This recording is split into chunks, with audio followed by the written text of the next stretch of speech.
Joining me now is Newsweek Senior Editor-at-Large and Article 3 Project Senior Counsel Josh Hammer. Josh, good to see you as always.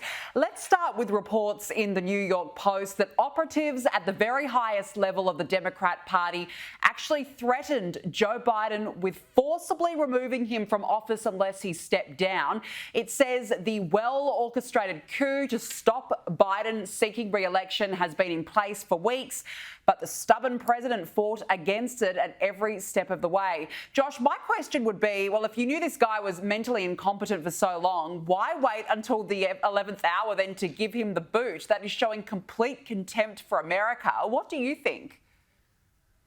Yeah, I think contempt for America would be, if anything, a polite or charitable way to put it. I mean, when you look at what the Democrat media complex here in America has done for the better part of this entire presidency, they have lied through their freaking teeth. You know, those of us like myself have been saying for years now that the president of the United States is clearly physically and mentally not with the program. Just this morning, I saw a very lengthy article in the Wall Street Journal reporting that apparently the last time that Joe Biden actually briefed Democrats on Capitol Hill was October 2021. Less than a month into his presidency. And the reason that it has been so long is that at that time, it was already obvious that the man could not complete a coherent sentence in the English language. So this cover-up has been going on for a very, very, very long time. But of course, the Democratic Party going up to the most elite levels, going up to the Clintons, the Obamas, the Pelosi's, the Bidens, all of them, of course, they hate democracy. They hate the American people. This is a party that is running to be a purported bastion of democracy. This is a party that during the actual presidential primary in their own party, they coerced all other would-be challengers to Joe Biden other than the nominal, non-realistic challengers of Marianne Williamson and Dean Phillips. They coerced them all out of the race in the name of, what else, our democracy. And now they're doing this 11th hour coup against the voters' ostensible wishes. What else, in the name of our democracy? The whole thing stinks to high heaven. It is loathsome. And, you know, yes, this obviously has been a coup. I mean, Nancy Pelosi is probably the #1 ringleader of this coup, but Barack Obama and Chuck Schumer very much have their hands bloody as well here. I think it's going to backfire on the Democrats. I really do. I think that it would have been better even for them to limp across the finish line with Joe from Scranton rather than to put up this DEI far left senator from California to try to win Wisconsin, Michigan, Pennsylvania. Good luck with that one. Yeah, all the best to them because it's not looking good already. Now, a missing persons alert has been rescinded for Joe Biden. He's not dead, apparently. He's alive after calling into his former campaign's headquarters to vouch for his chosen successor, Kamala Harris, and a warning, this is a total cringe fest. Joe, are you watching? You hear this clapping? Can you see it? I'm watching. I'm watching. I knew it. Honestly, I can't deal. And before we know it, Kamala then tossed him into the bin and put him on hold. So, Joe, I'm going to recognize some of the electeds who are here, and then I'm going to get back to you. Hold on a second. Way too much, Joe, for one day. But Joe still gets his revenge. He's not going anywhere. Keep me out of people's hair for the next 3 or 4 days. But I'm going to be on the road, and I'm not going anywhere. Josh, old Joe is hanging on for dear life by the sounds of that slurred voice. I mean, how cringe can this party get, seriously?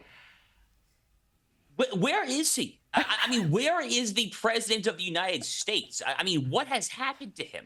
I mean, did he have a stroke? Did he have a brain aneurysm? I mean, is he on hospice care? Is he on life support?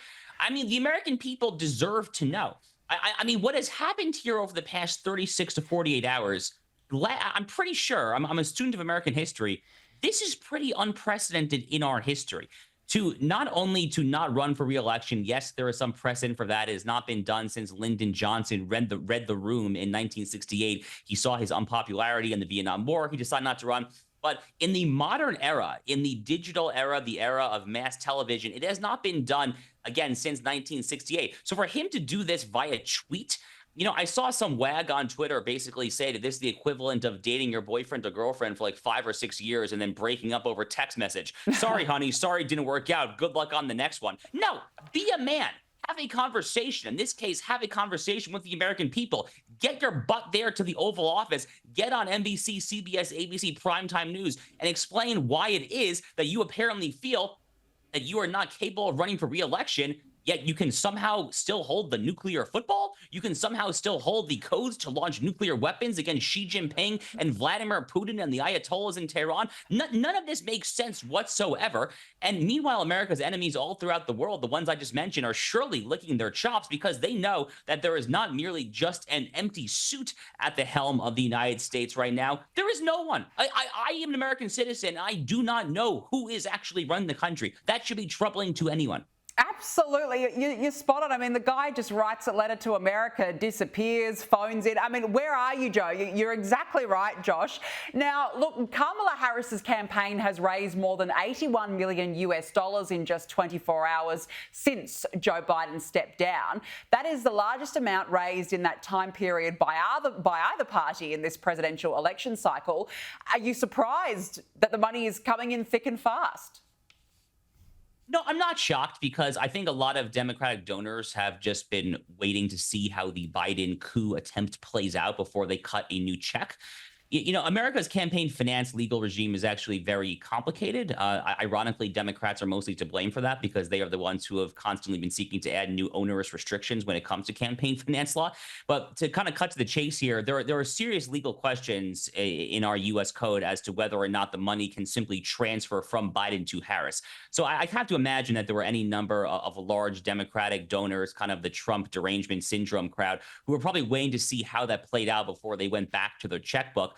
It doesn't mean that Kamala Harris is popular. I mean, her approval rating, her popularity rating are, if anything, consistently lower than Joe Biden. The early swing state polling that we've seen does indicate that Kamala Harris does not perform any better. If anything, she performs worse against Donald Trump in all the key swing states. She's down by like 6-7 points in Arizona, multiple points in Michigan, Pennsylvania. So, it's not like they're in any better shape because of this. But again, I attribute that fundraising number simply to desperation on the part of the Democratic donor class and not at all to Kamala Harris's skills, or more accurately, frankly, her lack thereof.